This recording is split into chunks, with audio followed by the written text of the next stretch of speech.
What's good, people? What's good? What's good, man? You know what it is. It's Saturday evening. It's about, I don't know, 10:45. Game ended about, I don't know, 45 minutes ago. It's a roll tide victory celebration. So you know what that means. All rise for the college football anthem.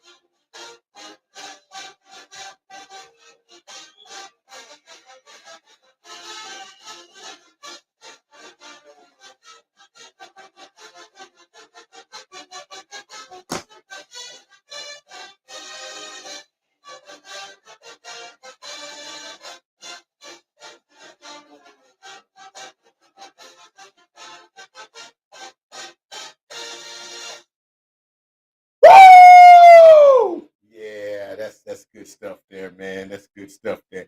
Yes, sir. It's an Alabama Roll Tide Saturday. Alabama survives 20-9 over LSU. But we just gonna talk about first of all, we're just gonna be happy. We got to win. Okay, Alabama, as you see the thumbnail, we cruise to our eighth. That's right, I said it.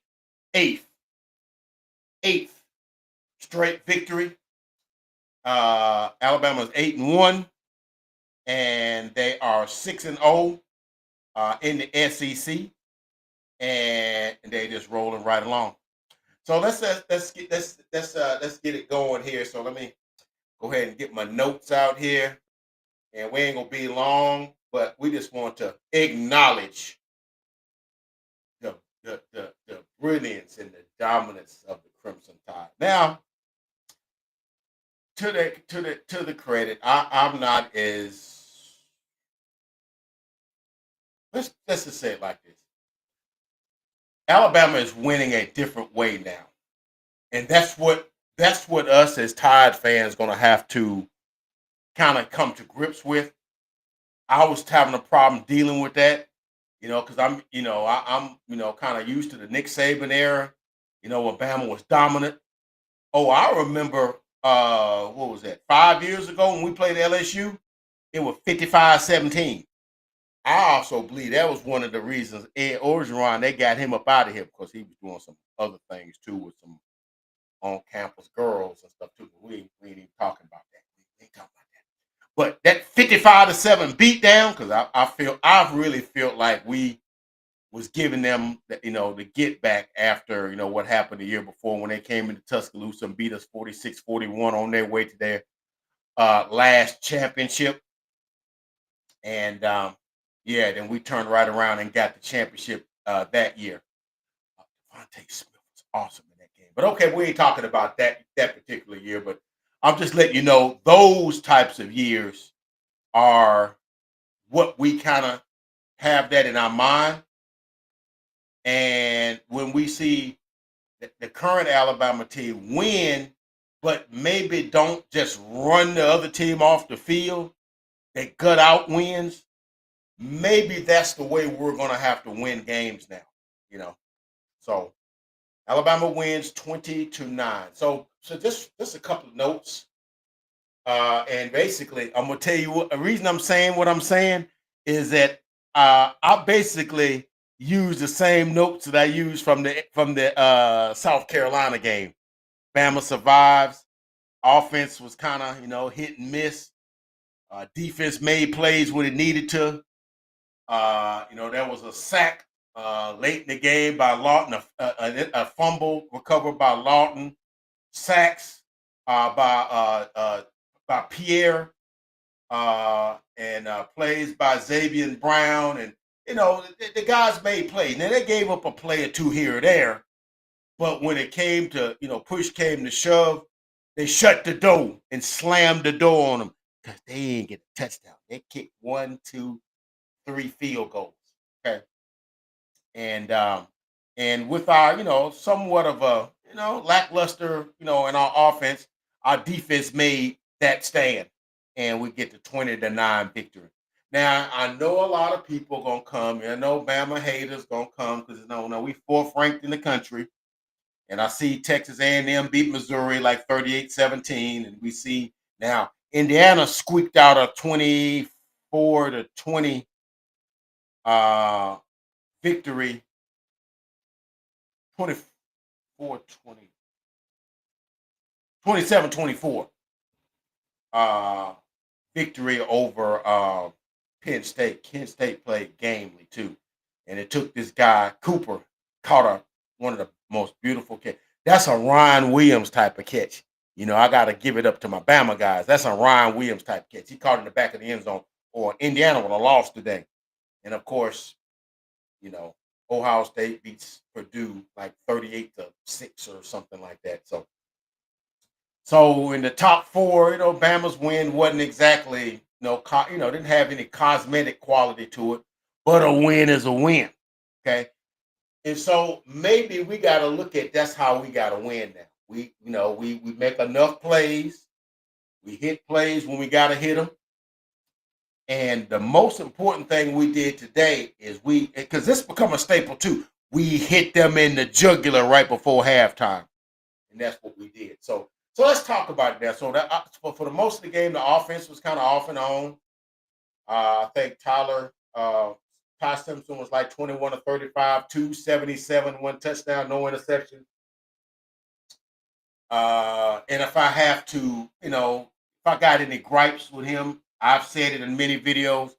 I wished he wouldn't D around in the pocket when the pressure's getting on because I done seen him get the ball knocked out of his hand because that's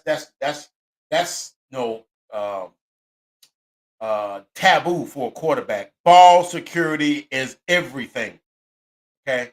Now he's doing it in relationship to interceptions because he's only thrown one. He threw it in that Vanderbilt game.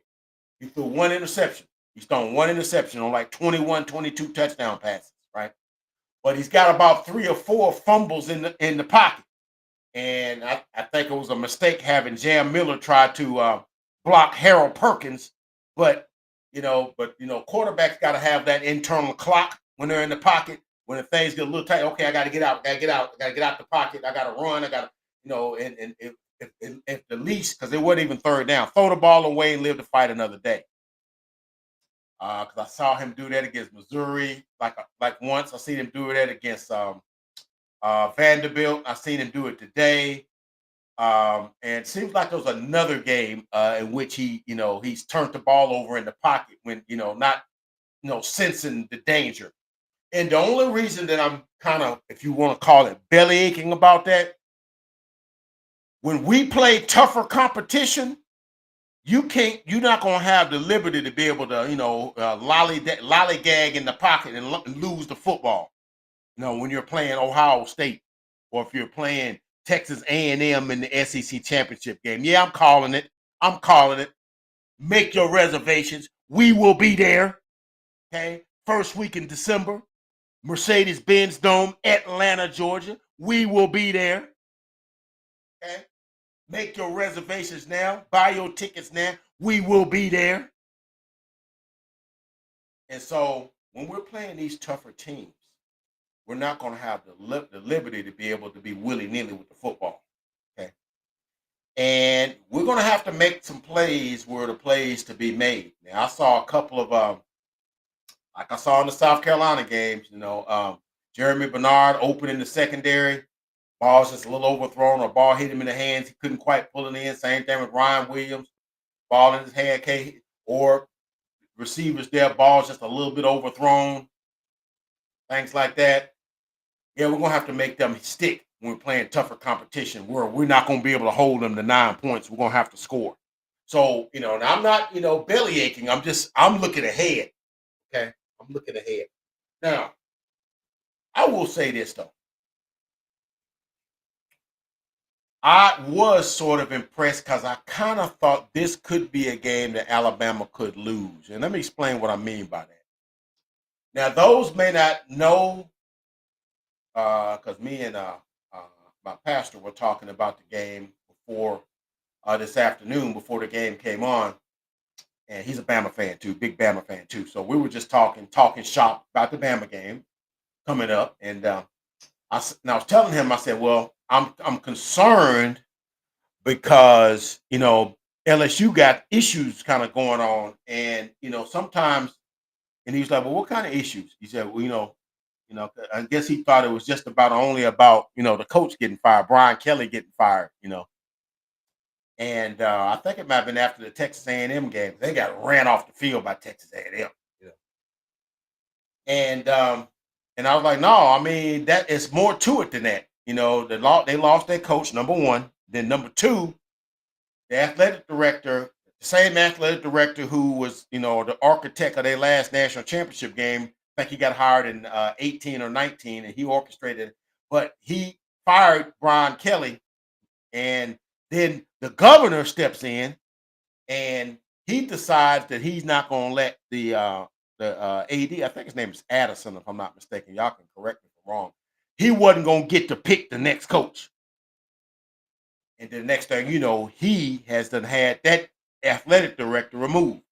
And so they, put their own, thing, athletic director in there, and the board of governors did their own thing. But the governor was very heavy-handed in the handling of that. And so that's really a bad look. Okay. But what people don't get is that a lot of times these kids, I hate it for these kids. Now I don't give a two. I'm I'm like Kangaroo Black. I don't give a piss about LSU, but but I'm just saying it from the standpoint of those kids. Them kids didn't ask for that, right? They went there with the opportunity to try to play collegiate football, on a scholarship, try to, you know, uh, uh, uh, you know, uh, improve their wares to with the opportunity to put in the possibility of playing at the next level, to improve themselves. And as Nick Saban would say, create value for themselves, right? They don't have no control over the hiring and firing of the coaches. The coach that used probably brought them to the program, and recruited them, and sat in their living room with their mama and daddy and stuff, and convinced them to come to the university and all that stuff.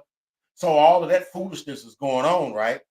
So, and a lot of times, what will happen with those kids, they will insulate themselves and basically be like, hey, we can't control what the athletic director comes and goes, the coach comes and goes. We can't control what the governor does, but we can control what we do in here. We can control what we do out there in the field. And a lot of times, through that kind of adversity, teams rally, and you get like a yeoman's effort out of that team. And I was concerned that that might happen tonight. Okay, and I think LSU fought gamely. I thought they made some good defensive plays. Um, I thought they got pressure in some places. I thought they made a few plays on offense. I thought they played as way better in this game than they played in probably any of the games leading up to it. Um, and so kudos to them. And the reason I have like a soft spot for the kids is because I remember 2003 at Alabama. What do you mean, Uncle Fred? Yeah, I remember 2003 when a certain Mike Price had a certain indiscretion with a certain uh we'll say she was a an entertainment uh lady named Trixie, and let the Alabama Crimson Tide's credit card be found in her possession, and she was charging up stuff. They fired him before the start of the season, and those kids caught hell because it's like they had no direction. Luckily we was able to find um, Mike Shula to come in and kind of correct, get things going in the right direction. Because I'm not saying that they shouldn't have fired Mike Price. I'm just saying that those kids, and sometimes you make hard decisions based on how it's going to affect the kids. That happens in families. Yeah, I should leave her, but the kids will have a broken home. I should leave him because he did this or that, but I don't want to, make the kids, have a bad life, or have, if affect them in a negative light. Them kids caught it because it's like they, that disrupted the whole thing, disrupted the recruiting process, disrupted the practice schedules, it disrupted the whole thing. So that team was not good that year. Okay. So I remember what happens when administrations and stuff make decisions and what they feel is the best interest of the program, but sometimes it hurts the kids in the interim. So I feel for those kids. They didn't ask for that, right?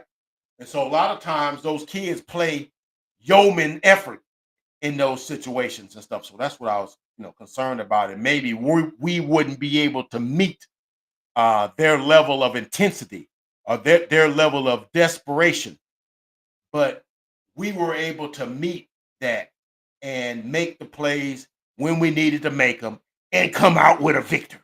And that we did.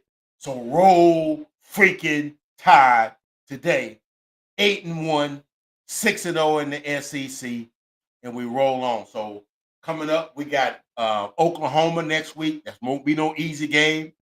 I think Oklahoma won today. I think they're like 8-2, if I'm not mistaken. I think they lost to Texas and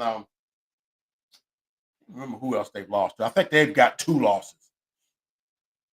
And then after that, we got Eastern Illinois and Auburn. Auburn lost in overtime to Vanderbilt because, of course, they did, right? That Diego Pavlia played his butt off, man. He had like 500 yards of offense, like 4 touchdowns, man. 45-38 victory in overtime over the Auburn Tigers. Auburn goes to what, 4-5 or something like that. Yeah, man, it is what it is, man. I know we got to go down to the plains, so I ain't gonna talk too much junk.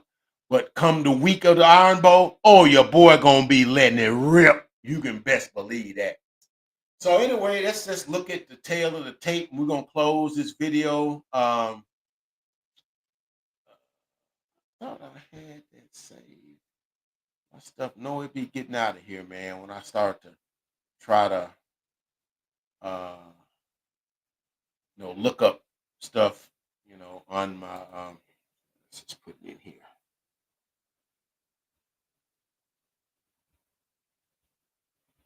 But it was a good effort all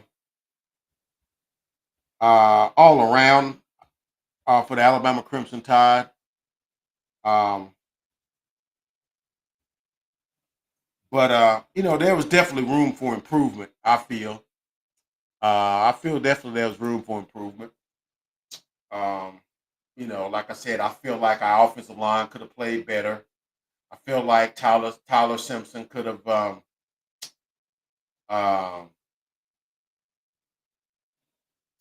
thrown the ball better. He could have had a little more pocket awareness and that sort of thing. But let's just look at the tail of the tape. I got the stats pulled up here. Alabama only had 17 first downs. LSU had 13. We were 4-13 on third down. That's the money down. One of those games, I think it was against LSU. I mean, not LSU, Vanderbilt. I think we were like 10 of 14 or something on third down. I think that's important because third down is like the money down. That's the you finding yourself punting a lot on third down, and obviously they punted 9 times, or maybe 8 times. Because they did go 1 for 2 on fourth down. LSU was 5 of 14. That's about the same percentage, actually. 5 of 14. They actually converted one more third down than we did. Okay. But we held LSU to 232 yards of offense, while we had 344. They had 173 yards passing. We had 288. And we basically got Garrett Nussmeier knocked out the game, not from injury, but due to ineffectiveness. And so they brought in Michael Van Buren, and he was okay, 5 of 11, 52 yards. He had some nice runs and stuff. He's real elusive. But here's one of my pet peeves. Alabama rushed for a grand total of 56 yards. And I'm concerned in a big game when we got a lead and we're going to need to possess the football. and we're not going to be able to do a lot of that whipped cream stuff. You're going to have to be able to run the freaking dadgum football, right?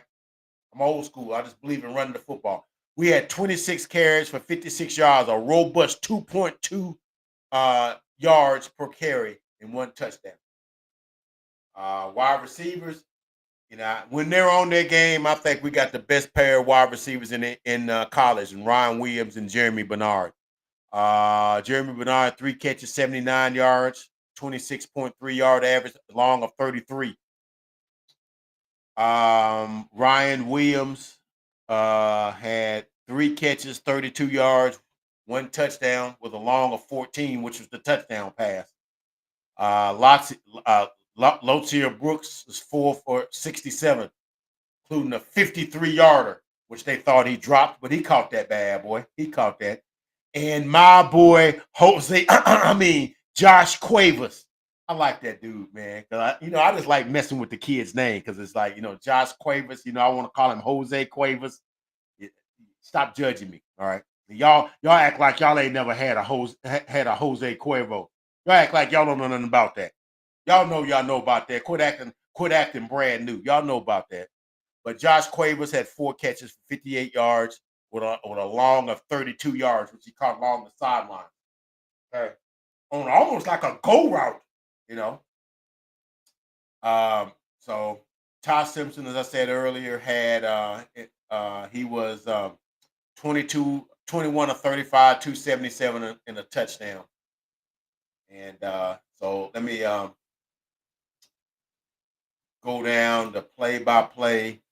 Alabama didn't do a whole lot the first few times they lost it on downs. First time they had the ball, they went for it on 4th down, didn't get it. Turned it over on downs.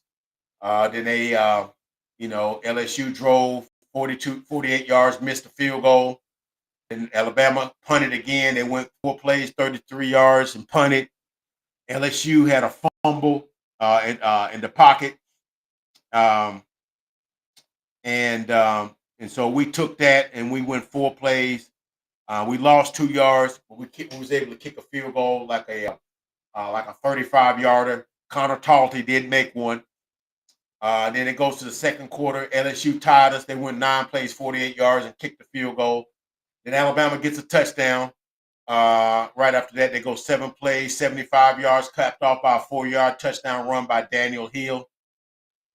They forced LSU to punt. We go 9 plays, 51 yards, and we miss a 31-yard field goal. Look, man, if he hadn't made a field goal later in the game, I was gonna say, man, I want Connor Talty off my team, man, because he's gonna lose us a game if he don't, get that under control, man. That's a 30-something yard field, dude. You got to make that. I'm sorry, you got to make that. Okay, and then just like we do almost every game, if you turn the ball over or kick the ball to us, and we got at least a minute before halftime, that's gonna be hating because we always score before halftime. And so we go 3 plays, 67 yards, culminating a 14-yard pass play to Ryan Williams, back of the end zone, touchdown, 17-3 Bama at halftime. For all practical purposes, that's the game. LSU kicks a field goal in the third quarter, and Alabama kicks a field goal after a fumble. LSU kicks a field goal. There's a fumble by us. That's the one that Tyler Simpson got caught in the end zone, caught in the pocket, and got the ball knocked out of his hand or whatever. We kick a field goal. We go to 6 plays, 29 yards. Kick a field goal, 20-9. We force a fumble late in the game. I think that was Deontay Lawson forces a fumble on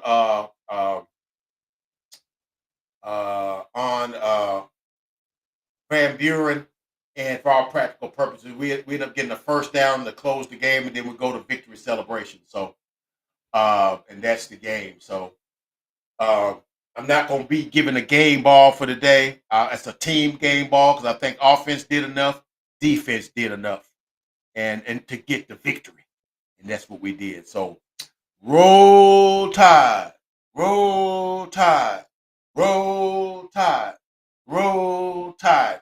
That don't get old. I say that all day. Roll Tide, roll. Okay. So, as we come to the close of the video, I will say this. Um,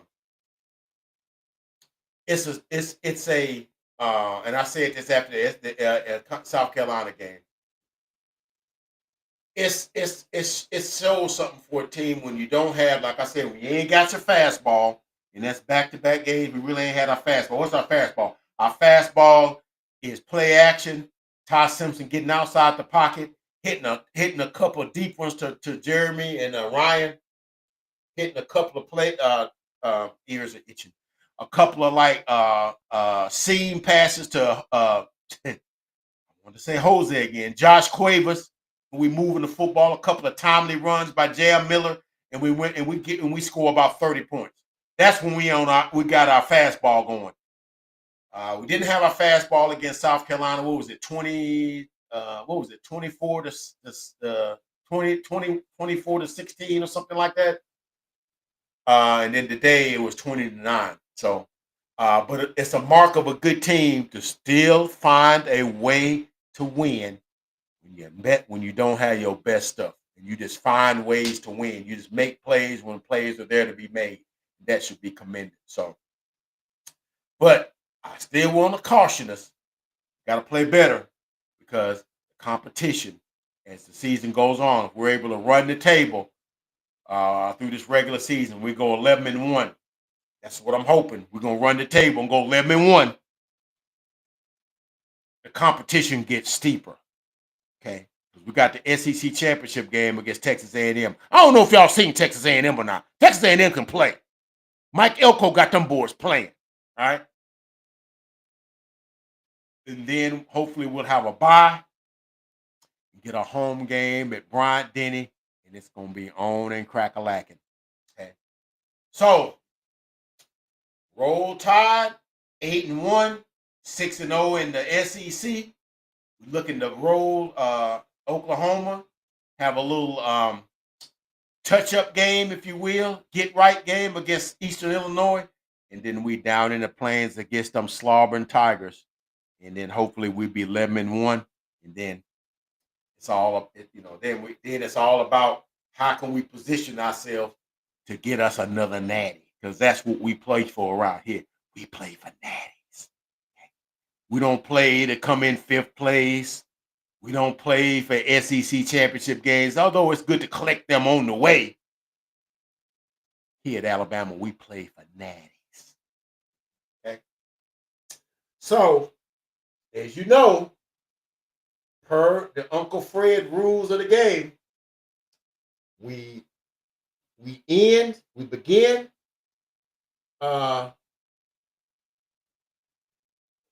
same. We begin the thing the same way we end it, or end it the same way we begin it. However, we want to say that, right? All right. So,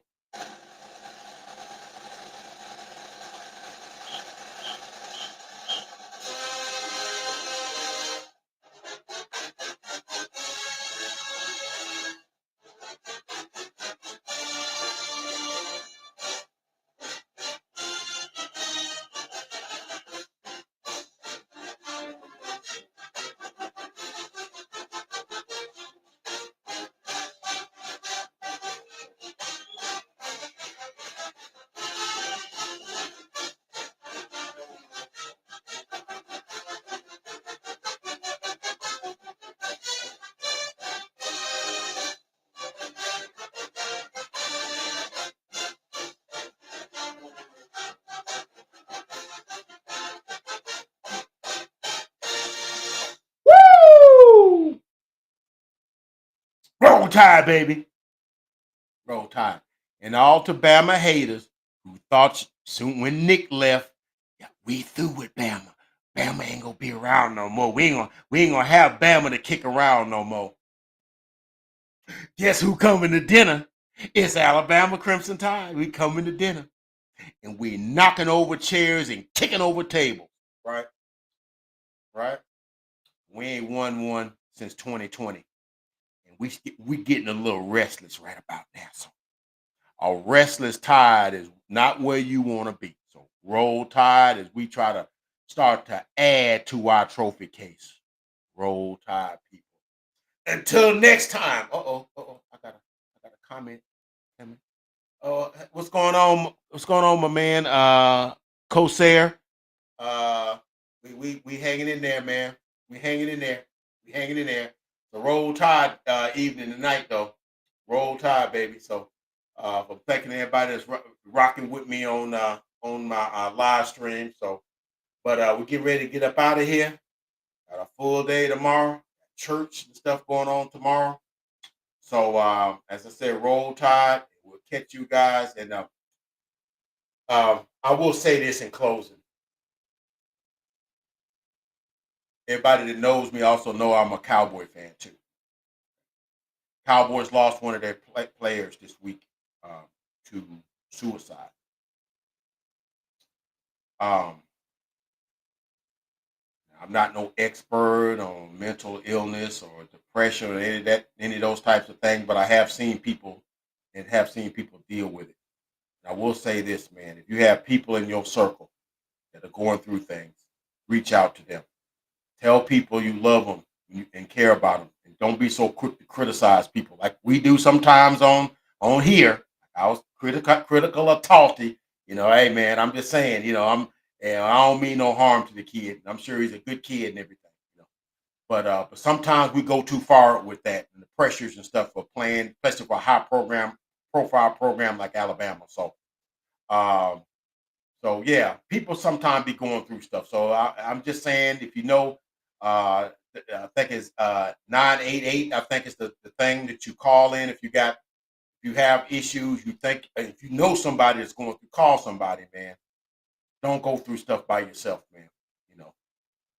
Because whether you know it or not, however you feel like you feel, there's somebody in this world that loves you and would be crushed, by your departure. So love on somebody this today. Okay, let's take that from Uncle Fred. Okay. Anyway, catch you guys next week, man. Love you guys. God bless. Catch you guys on the next video and roll tide.